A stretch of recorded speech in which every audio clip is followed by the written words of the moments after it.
Welcome to another episode of the Marig Experience. This episode is actually a very, very special one that we've been working on trying to put together for basically since we started the podcast. And this one's with our exclusive listing that we have at the Mario Ayala Real Estate Group, which is with Pointe Homes. We've developed a relationship throughout the years for 5 years now.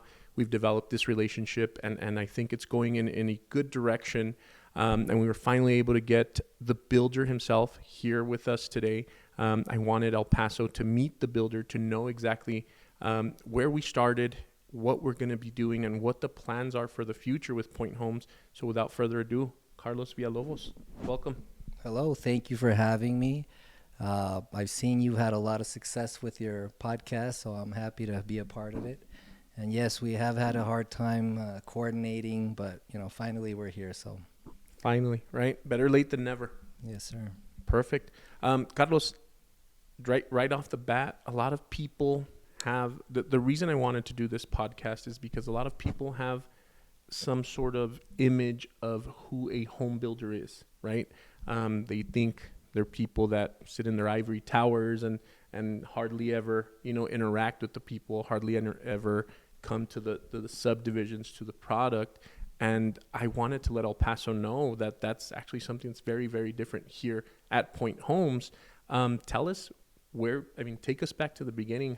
Where did you start building? Why did you start building? Tell us a little bit about that. Right out of college, I studied accounting and finance at El Tec de Monterrey, in Monterrey, and then in Juarez apart. And then right off the bat, I started working at Maquiladora, which was Siemens Video. And I remember I was like doing accounting and finance, financial analysis and whatnot. And I remember my boss back then mentioned that he had, basically subcontracted his own house and that he got it for a good price because he had done that and he had a super nice house. So I had no idea about construction at that point. And so right after that, I was there for about 2.5 years. And then I left and I started my own business, which was a food distribution business. My main product was I imported cheese from Mexico legally because, there was a big market. There still is a market for it, but a lot of people did it illegally. Because, normally the cheese would not pass the FDA's, standards, basically. So I got to work with a plant in Chihuahua and took like 6 months for us to be able to get it, basically to get the bacteria standards up to par. And then, so, we were able to do that. I created my brand and I started working on basically that's what I was doing back then. And then it was time for me I wanted a house, basically. So I was looking to buy a house. And at that point, I remember, I qualified for probably 120 or something. So the houses that I was looking at, I did not, particularly like. This was probably 2005 or around 2005. Okay. And a friend of mine brought up the fact that we could basically build a house ourselves, basically. And I remember my boss did it. So we kind of started looking into that. And a friend of mine, David Aber, his dad built and he had built a few homes. And he was able to sell me a couple of lots. It was at Rubin Heights, a subdivision behind Sunland Park Mall. And at that point, I remember we had an engineer that was going to help me do it because I had no idea how to build a house, basically.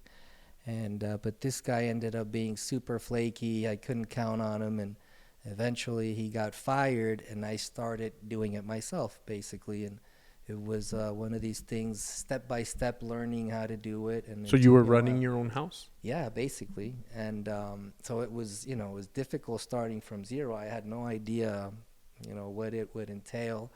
And little by little, I basically, step by step, trial and error, kind of got the first house done. It took a while, but it was a nice house. Did you end up keeping it for yourself, or did you Uh, sell it? no, that was the intention, was that it was for myself. Mm-hmm. And I remember I finished it, and I was the day I got the certificate of occupancy from the city, I was all proud and sweeping the driveway, and a lady drove by, and she said, this was back in probably 206 or something. And a lady drove by, and she said, I love the house. My mother-in-law just retired. She sold her house in California, and she wants a house. And I'm like, I had been through a lot to get that house built. It took me probably, like a year and a half to get the loan and build it. And it was, it was an ordeal, the first learning curve, right? And I said, no way, lady. I'm moving in. I was so excited to move into my house. And she said, name a price. And I was like, okay. So I went back to my office. I calculated the costs, and I said, you know what? I'm just going to name a number, right? I remember it was $140,000 what I was going to sell it for. And I thought, she'll never go for it. 2-3 days later, it was a cash deal. We were closing on it. And I thought to myself, my friend had another lot, a corner lot. And before I sold it, I called him and said, is that lot still for sale? He said, yeah.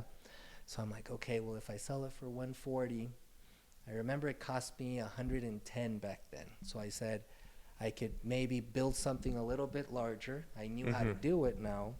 So I went for the corner, and that's what I did. 2-3 days later, we were closing, cash deal, beginner's luck, if you will. And so then I built the second house, built it halfway through. That lady's friend wanted to buy that one.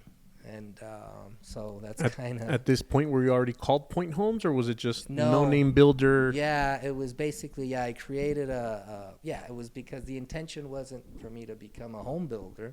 It was to build a house for me to live in. So it was a corporation, whatnot. No, it wasn't Pointe Homes yet.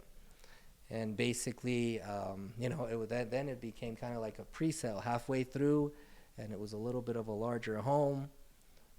Again, a great profit. It was just me, no overhead. So, and then, that's kind of like... that's where you got your start, right? The rest is history.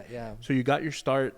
Like you said, you struck some gold with the first house, right? Beginner's luck. And then I know that kind of like your big step up was a subdivision, or correct me if I'm wrong, right? But a subdivision by the name of Las Lunas over in Socorro. Was that kind of like your next level? Well, that was, you're skipping a few important steps, but basically back then the market was out of control. It was 2006.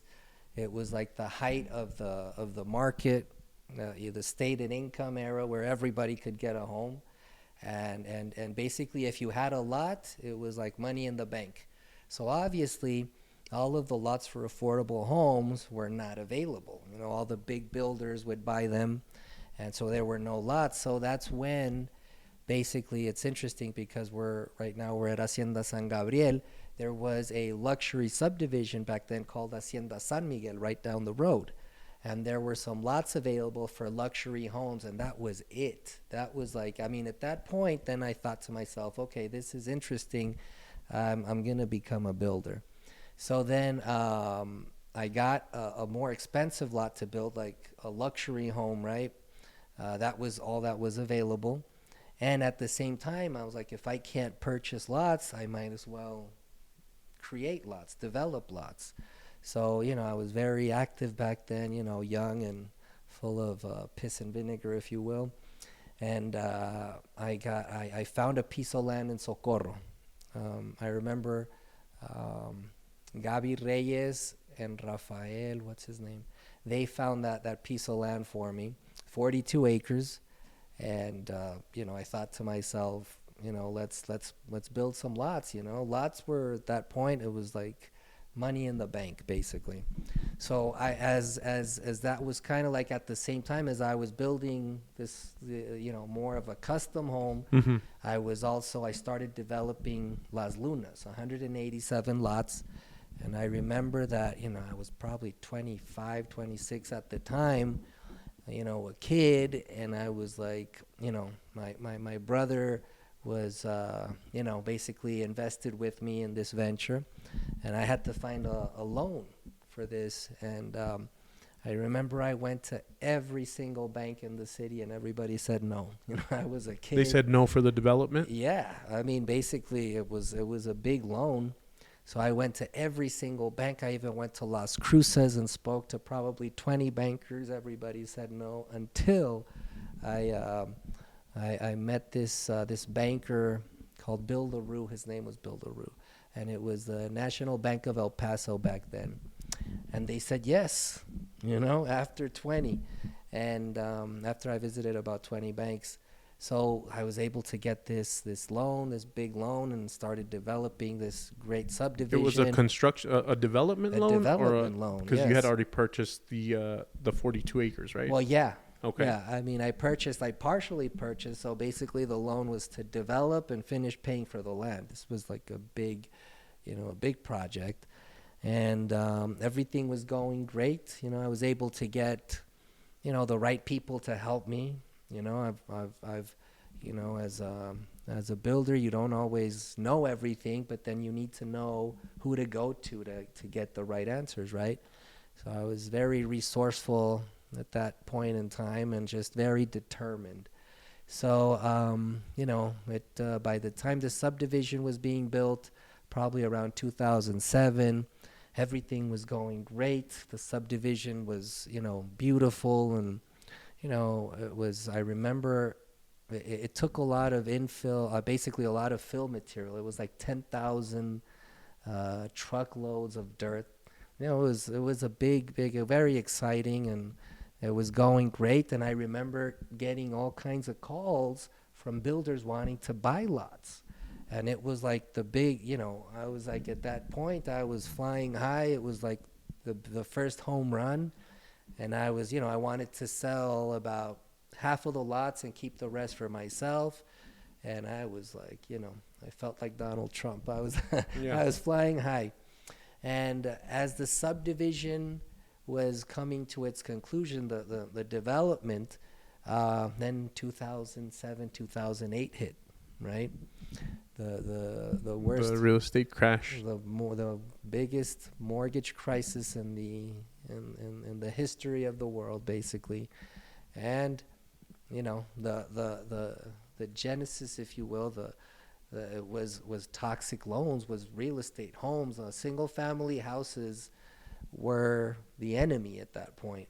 So when a couple of months before, I was getting calls from everybody wanting to purchase lots, and I had my good profit, and it was beautiful. It went from that to like zero, to like dead silence. I was calling all these people back. Nobody wanted lots at that point. The atomic bomb went off, basically.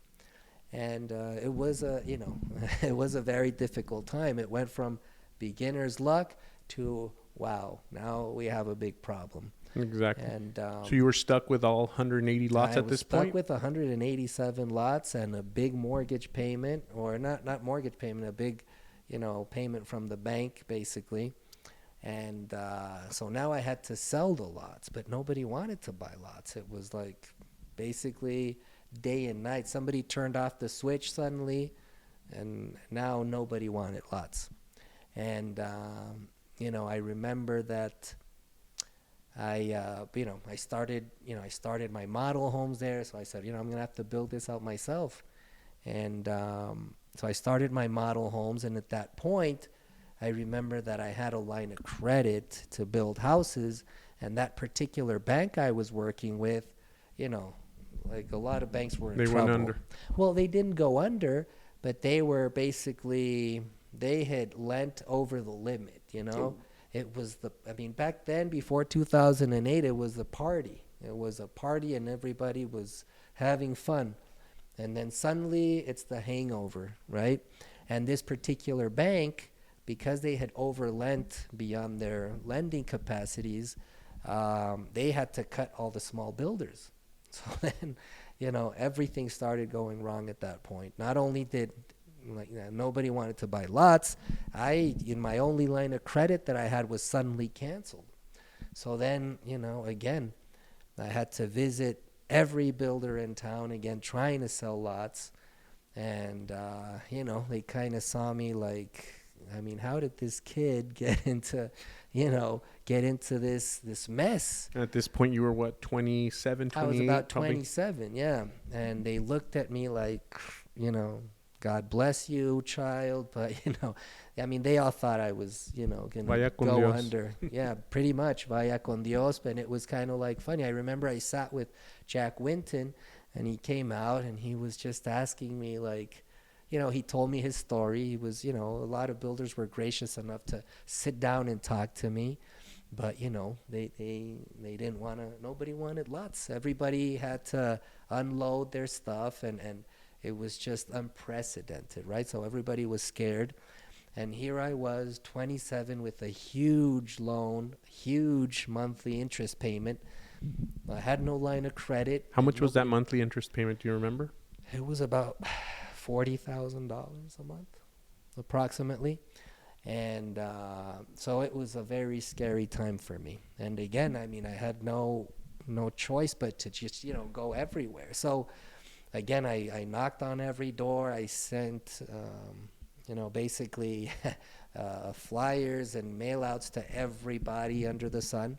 And so it was a very scary time. Luckily, I was, since I was, I asked everybody that I could, like every day. It was my job to get out of this mess. And I was lucky enough to meet Kathy Carrillo, at that point Pioneer Bank. And, she's, to this day, Kathy's a great friend, and I still do tons of business with her. And she is now, been a Pioneer, then became Western Heritage, and now Nusenda. So Kathy's done great. She's basically the big boss of Nusenda now in El Paso. And she was, I remember she went out to the subdivision with me, and I had my model homes, and I always put a lot of pride into my homes. I design it myself, and the elevation and the way it looked. And I remember, picking everything from the stone to the placement and everything else. And Kathy, gave me a chance, basically, and she opened up a line of credit for me. Okay. I mean, I can't stress enough how difficult it was at the end of the month to make those payments. I don't even know how it happened. By the grace of God, I guess it was just meant to be. But it was 2 years of pretty much hell. I'm not going to sugarcoat it. Kathy was gracious enough to believe in me. So then I was able to start building some houses out there. And, little by little, we started, getting a little bit of traction and building more. At that point, I remember that Nick Bomback with Casas de Leon, a friend of mine, he purchased some lots. And I believe he purchased like 30 lots at that point, after a while. And that helped me kind of breathe. It got the loan down to a more manageable, level. It was like, it was a step in the right direction. Yeah. And then, so Nick started building out there, and by this time it was probably, 2009 and a half, and, the bomb had gone off, and people were starting to rebuild little by little. And so we started gaining traction a little bit, and I remember that's where, Las Lunas, that's where I pretty much got a lot of my experience, because it was my playground. I had 187 lots, and I got a lot of experience on designing houses and building them, and I was out there every day, and so little by little it started working out. When did you guys finally get out of Las Lunas? Well, by get out, I'm going to say pay the final, pay the bank off.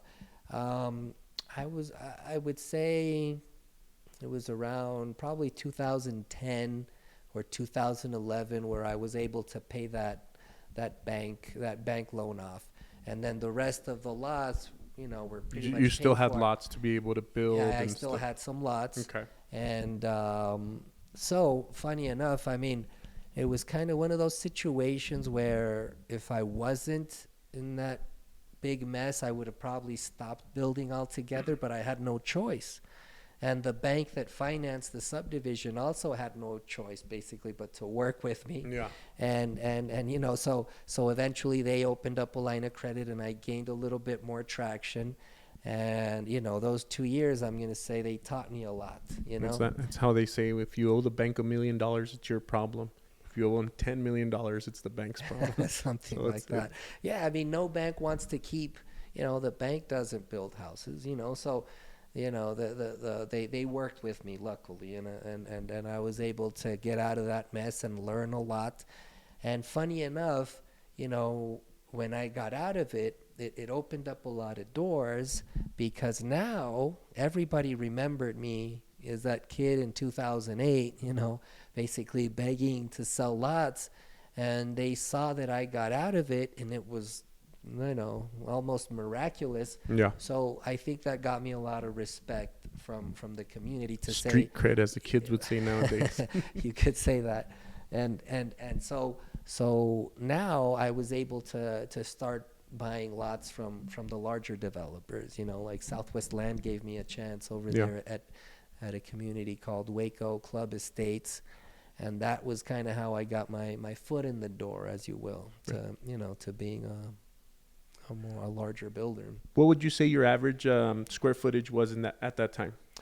In Las Lunas, I'm going to say the sweet spot was about 1,400 square feet. The shale, that was the winning shale plan. It started at 1,400, and then we modified it to 1,458. That was my model home. We had several model homes, throughout the subdivision, and that was around the sweet spot there. Yeah. At that point, I remember, I think it was like 140,000 or so. And going through our numbers, it's crazy how it all comes full circle. Going through our numbers last year, our average square foot was about a little over 2,000 square feet now, where back then it was 1,400. But, and the reason I asked, when did you finally get out of Las Lunas, is because I have a crazy story. I met my now wife, Arisbet, back in 2013, and around I want to say 2014, we found out she was expecting. And we lived in right there by Fox Plaza in Barcelona, 633 Barcelona. We lived in a little duplex that I made. I bought a little house and I cut it up in three. It was a one bedroom on one side. The garage was a studio, and the middle was like the big part, right? That's what I considered the big part, with 2 bedrooms and a whole bathroom for us and stuff like that. And we were like, let's go find a house. And we went to Las Lunas, and we were looking inside. So now I think we are more of a, and when I say we, I'm talking Pointe Homes, Mario. We're more of a second-time home buyer, right? A second-time home buyer, a more experienced home buyer. And this isn't to talk ill about any builder, right? But when you're out there and you have a certain budget as a first-time home buyer, maybe you are looking for that 1,400, 1,500, 1,600 square foot home, which we have those, right? Mm-hmm. But I've noticed that throughout the time we've been here, and just going back to that, is we've become a second-time home buyer kind of builder, a buyer that is looking for, some upgrades, a little bit more upgrades as a standard, versus going somewhere and getting gouged if you look at doorknobs, or if you look at, granite countertops or things like that. I've noticed we've become a second-time buyer, a more educated buyer type of builder, which is definitely a good thing, because there's definitely a market for that. And it's just crazy how now, becoming the listing agent for Pointe Homes and whatnot. But I was there too. I was a 24-year-old kid, expecting a child now, and didn't have, when this kid gets here, where are we going to put it, right? Yeah. And we were looking out in Las Lunas. We ended up not buying, but we were looking out in Las Lunas, and then we ended up renting an apartment and stuff. But I remember that subdivision vividly. I remember the shale floor plan, looking and how it has like the living room in the front, and kind of like the little, the bedrooms and the dining room aside and things like that. It's perfect for a first time home buyer. And now how do you see this evolution of where you've gotten to, right? Because we talked about how nobody would give you a line of credit. The banks were calling you, and you were paying $40,000 a month in interest, right? What would you give now to pay $40,000 a month in interest, right? I mean, so you've come a long way. Where do you think Pointe Homes is going here in the next 5 years, or how did this COVID impact you, and where do you think Pointe Homes is going in the next 5 years? Yeah, well, I mean, first of all, I would say I remember reading in a business book one time that, basically entrepreneurs they come in three flavors. One is the product guy, okay, very focused on the product. They don't care about the cost or anything. It's just product. The other one is kind of the accountant, always thinking about the cost. They don't care about the product. They're only cost and looking at the dollars and cents. And the other one is like the marketer, right? Marketer / inventor. And the marketer is just selling. So I'm definitely a product guy. Okay, I was also always like, I wanted the house to look really nice. So that's kind of part of the evolution. And as if you look at Las Lunas, we always, take care of, the curb appeal is very important for me, for the house to look nice and whatnot. And I always tended to overbuild. My margins were small because I was a product guy. I just wanted the best product out there. My philosophy has always been, imagine you're building the house for yourself, okay? And so I've always struggled with that. I always tended to overbuild. And then, just because I'm a product guy, I want the best for the house, So as we evolved that price point, I've always basically, trying to overbuild always, as the market has changed and evolved, and now lots cost at least 40,000-50,000, so I was able to kind of to grow into that product, right? Whereas it probably didn't do me well back then when 2008, 2009 was full blast, but then eventually it helped me develop the product that I wanted to sell. As far as the COVID, it's so unexpected what happened with COVID. When COVID started, I was very concerned. I was like, oh my God, this is going to be, another 2008. And for a few months there, it was very quiet, and I was very concerned, and we were all, I guess the entire world was very scared, of what this virus was going to cause to humanity. And then suddenly it just took off. Everybody wanted a house. Obviously, the government was pumping money into the economy for it not to, basically implode. So people had money in their pockets. They couldn't go out to restaurants or bars or anything like that. And it now became apparent that, your home is your castle. Yeah. It's, Bill Gates has been talking about this for a long time. A lot of people about how susceptible we are to one of these, diseases or whatnot, or these mega viruses, and I think that COVID helped reverse the trend, because remember, before COVID, the trend was for millennials, they don't want to be tied down to a house. They want the liberty, and they want to live in the apartment because they want to be able to have mobility and travel and not have this ball and chain with you. But then COVID happened. Right? You couldn't travel. You couldn't go anywhere. Exactly. And now it's like, okay, it's you and your family against the world, basically. And so then that gave importance to the home, the American dream once again. Yeah. And I think that, I've always thought that, just owning a house is a great wealth building tool, because, me and my personal experience, my personal home is now worth twice for what I built it for. Mm-hmm. And so basically I've gotten the chance to live in there for free and still have money left over. Yeah. So COVID changed the world in so many ways, And so, obviously, right now or last year was kind of the hangover of COVID. The government was pumping money into the economy. All governments were doing this. Some say it, some don't, but that's what was going on. And if you don't, if all the other governments are doing this and you're not, then you're at a disadvantage, because then basically all your importations become more expensive, etc. So everybody did this, and it's basically it's inflating a lot of asset classes, and real estate was real tangible, and so we got a benefit from that. If you remember, also crypto was huge. Crypto was booming Because there was so much money in the economy, and it has to go somewhere.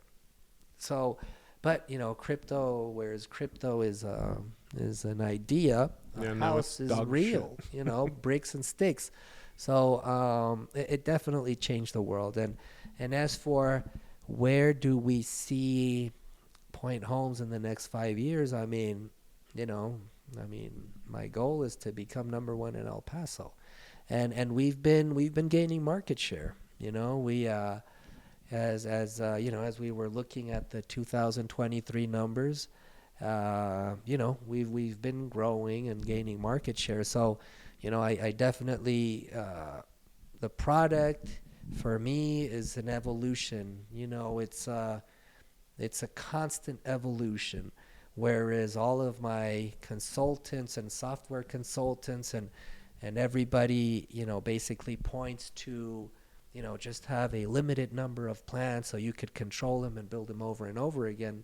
I think it's a constant evolution. The product needs to be evolving, and the market changes from one basically quarter to the next. So you have to be very nimble in this business, and you have to pay close attention to what basically the market is requesting at that point in time, and move with it, evolve with it. Yeah. As they say, build for the masses, not the classes, right?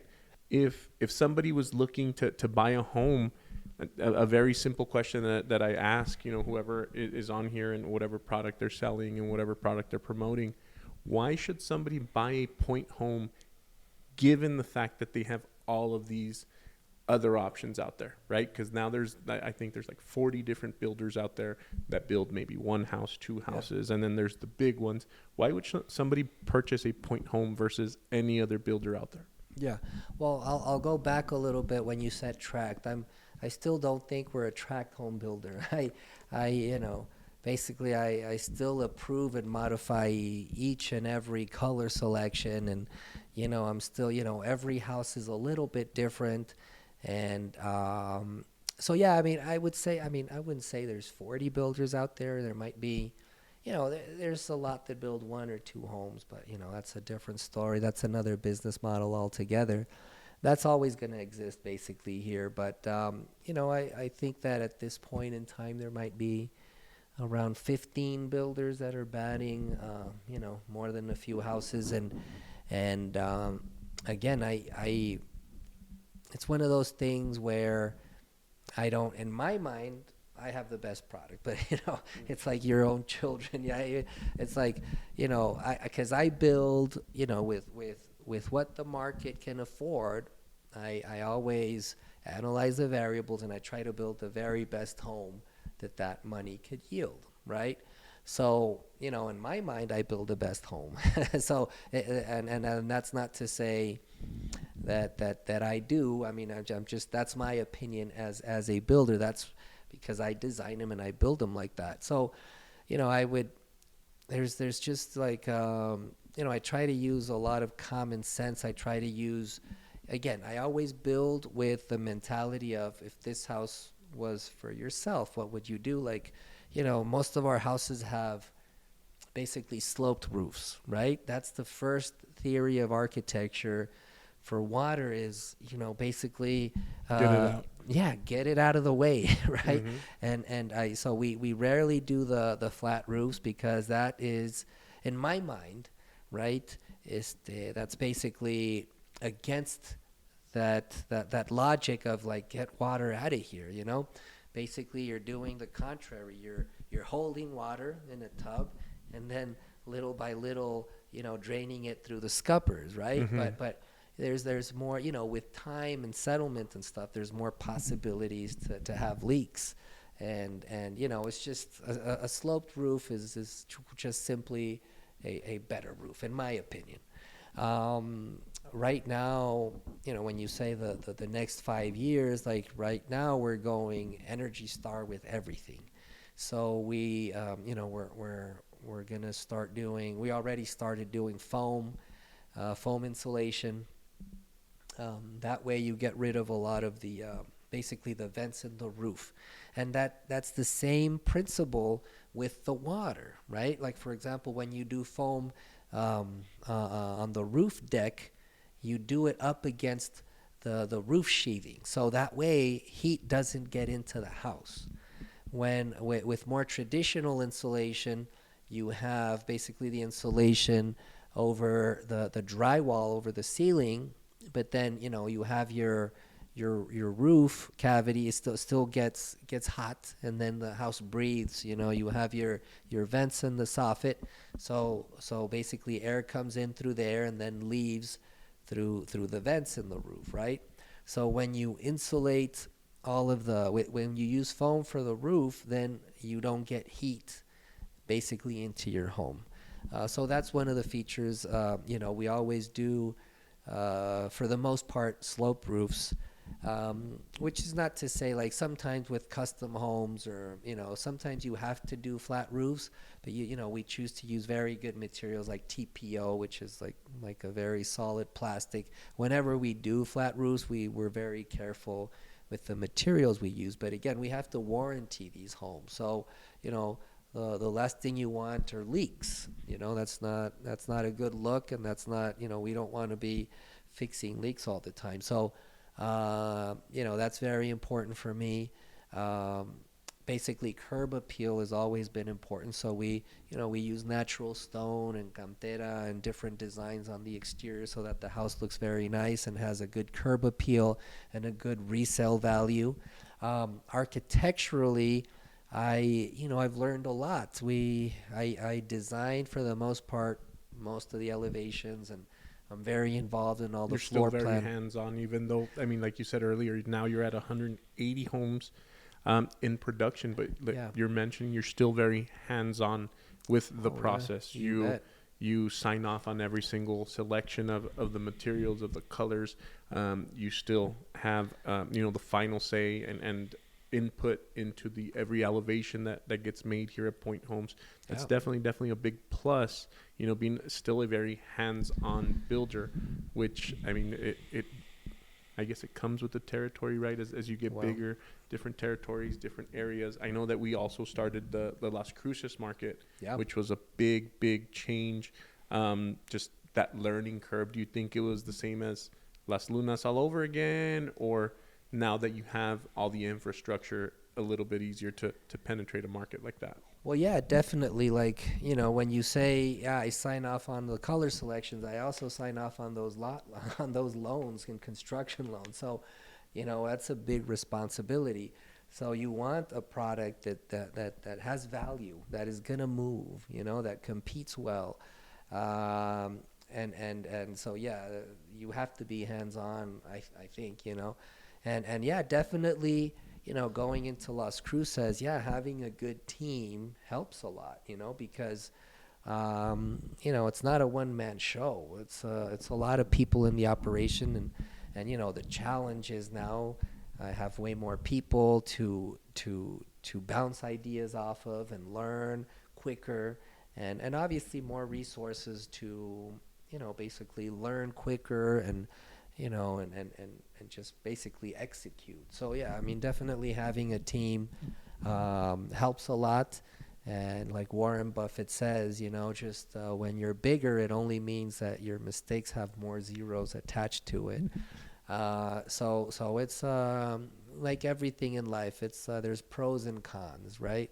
Because yeah, I mean, now it's not, going into a market like Las Cruces, we're not going in with one or two houses. We have over like 100 lots under contract. So it's more responsibility, and it's basically it's the size of the endeavor is multiplied.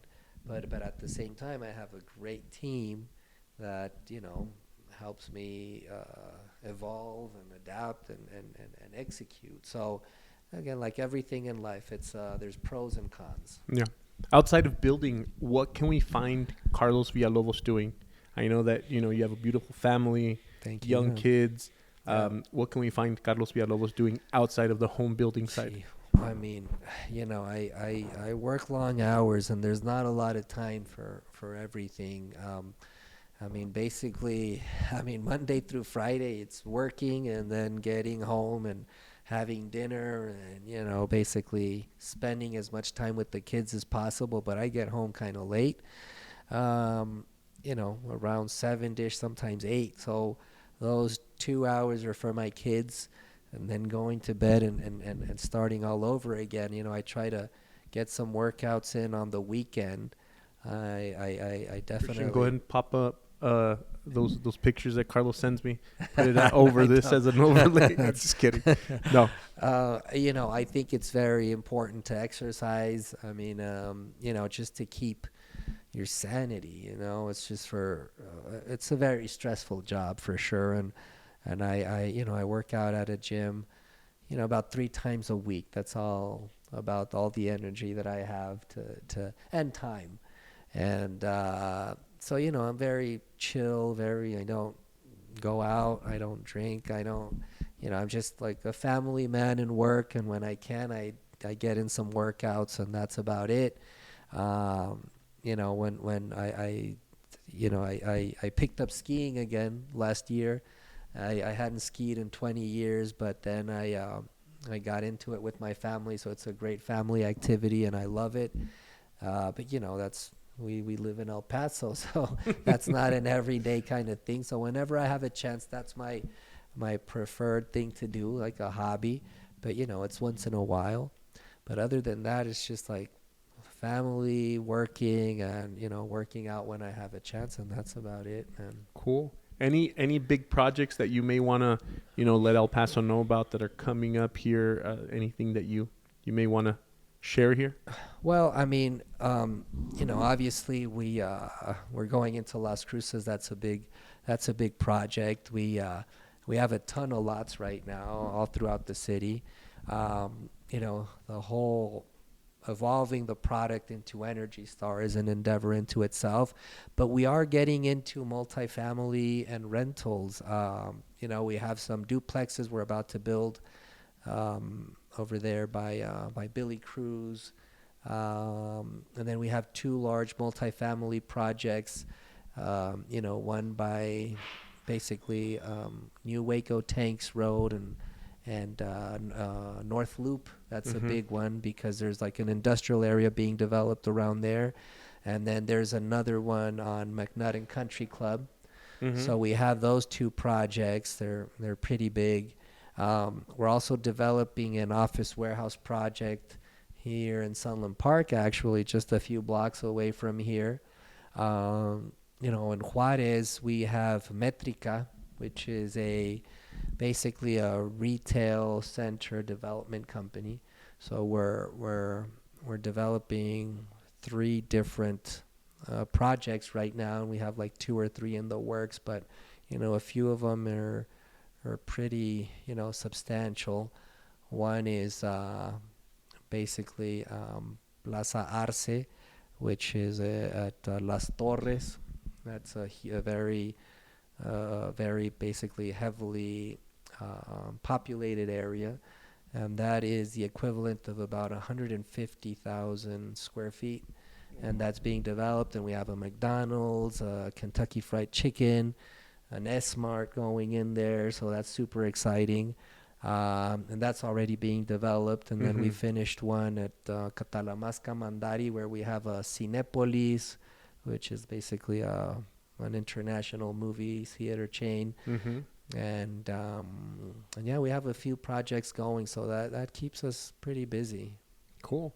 Well, I'm excited for the future projects that are coming to Pointe Homes, El Paso, Las Cruces, and any other markets that we decide to go into. I'm excited for the big news that you said there, and we kind of skimmed through it, and that'll be just a whole other, I think it deserves a whole other segment, which is the Energy Star, right? We're going to Energy Star, which is going to make us, we're going to be head and shoulders above the competition, per se.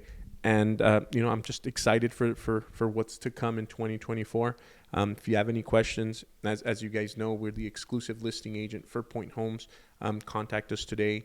We have over 22 communities that we're servicing, both in El Paso and Las Cruces. We'd love to be your first choice or second home, second purchase. And without all that, do you have anything else to add on here? I mean, I'd just like to add that we're still doing the big custom homes. Right now we're building 3 or 4 that are $1 million+ homes, and just those keep me on my toes. You keep learning a lot, and you get to work with very talented architects and interior designers, and you get all kinds of ideas, and definitely you learn so much from each one of these projects. They're just a different breed, and every project teaches you so much. So I think that has taught me a lot, and I keep learning a lot from these huge projects, because they're just they're just a different breed, and they just make you a better builder, I think. So what is one of the craziest requests you've gotten on a custom project?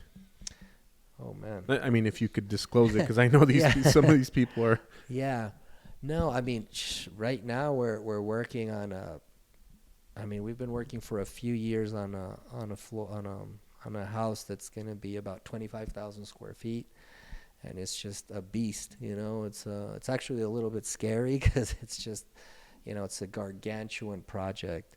Right now, the largest house that I've built is probably around 12,000 square feet, and we're building one right now that is about 10,000 square feet, and it's just we've built panic rooms, secret rooms for storing stuff. What else?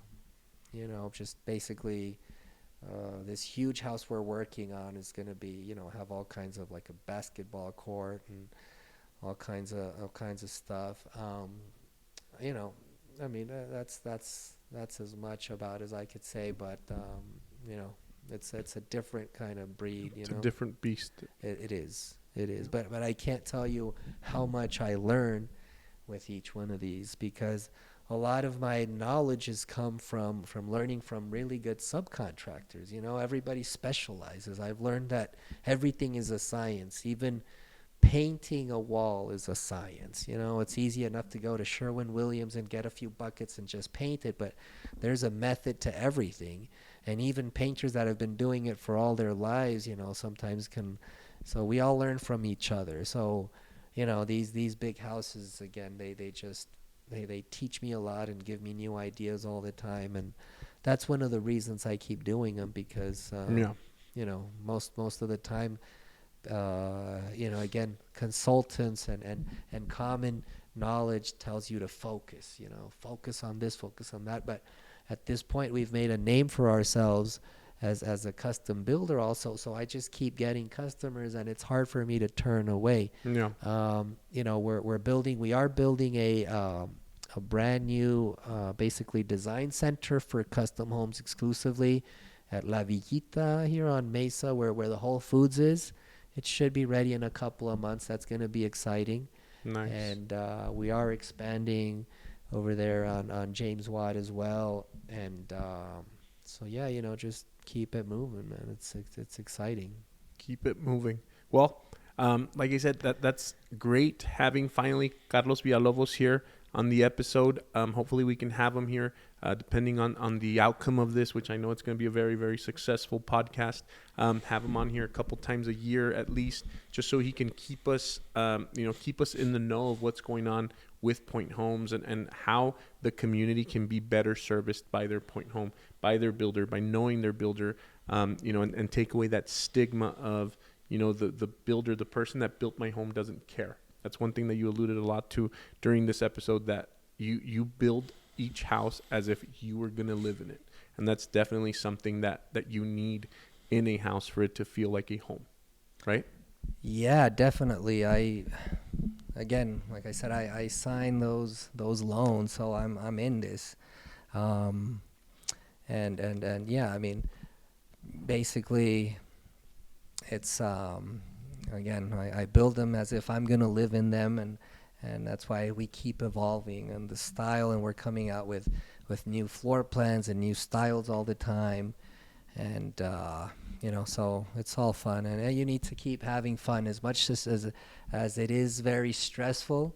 There's never a dull moment in this job, and that's sure.